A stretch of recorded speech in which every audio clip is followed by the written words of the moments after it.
Hello and welcome to Libertas News. It's Wednesday the 7th of July and my name is Mark Thomas.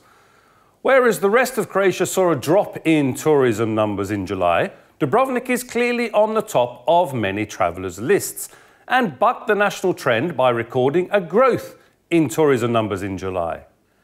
In July, Dubrovnik recorded a 5% growth in tourism numbers compared to the same month from last year, with 227,000 travellers enjoying the Pearl of the Adriatic. The majority of the guests in July came from the United Kingdom, the United States, France, Germany, Norway, Austria, Spain and Canada. And according to figures just released by the Dubrovnik Tourist Board, more tourists are deciding on booking their Dubrovnik break in private apartments and in villas than in the city's hotels. Almost 97,000 tourists stayed at one of the 57 hotels in the city in July, whereas just over 102,000 jumped online and booked an Airbnb or Booking.com accommodations in the city. The days of a classic fortnight package holiday on the beach with the sun, the sand and the sea seem a distant memory as more and more travellers are looking for a much more active break. And Croatia has found itself on the list of the top 50 most adventurous countries in the world. From white water rafting to zipliners, travellers are today looking for thrills and spills. And according to recent research, Croatia is a good location. The website Just Traveller has analysed Google search trends to find the most adventurous countries in the world, based on search volume around adventure travel phrases, including skydiving, skiing, scuba diving and much more. Coming out in the top spot with the highest adrenaline-seeking population is Australia, where people displayed the highest search volume across these phrases. And Croatia ranked in the top 50 countries in 45th position. Somewhat surprisingly, Croatia placed 6th in the world for Google searches for skydiving, and even more odd, 9th in the world for skiing.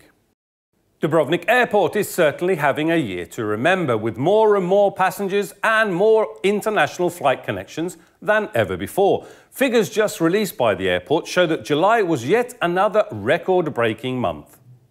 Out of all of the airports in Croatia, the southernmost one in Dubrovnik had the biggest increase in passenger numbers in July. 514,000 passengers passed through the airport in July this year, only the second time in the airport's history that the 500,000 mark has been broken. Last July, 474,000 passengers travelled through the airport. In the first 7 months of this year, a total of 1.57 million travellers have used the airport, which is over 200,000 passengers more when compared with the same period from last year.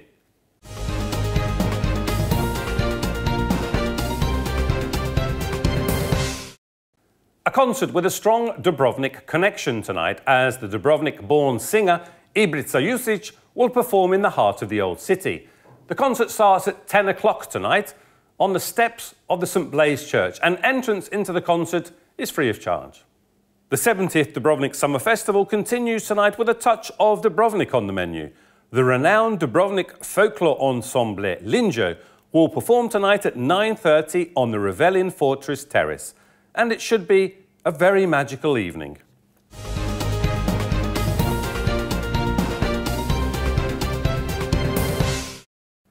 Yes, you've guessed it, another hot and sunny day tomorrow in Dubrovnik, with highs expected to reach 31 degrees. If you're looking to dip in the sea, the Adriatic is 24.9 degrees. There could be 1 or 2 clouds tomorrow, but there is 0 chance of rain. And indeed, there is 0 chance of rain until the end of the week, as it looks like being another cracking August week in the city.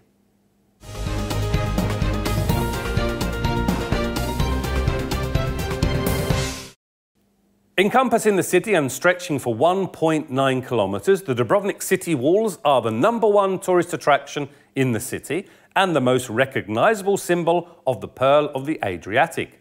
The city walls are considered to be the most grandiose fortification monument in Europe and are an example of how fort architecture developed. The first fortifications were built in the 8th century, but the most intensive construction took place from the mid-15th to the end of the 16th century. The huge earthquake in 1667 did not do so much damage. The ramparts encompass the city in an irregularly shaped polygon, with Fort Mincheta at the highest northwestern landwards corner of the city and with Fort St. John on the southeastern seaside. This has been Libertas News from Dubrovnik. My name is Mark Thomas. Enjoy your Dubrovnik day. And don't forget you can follow Libertas News via our YouTube channel. Thank you for watching.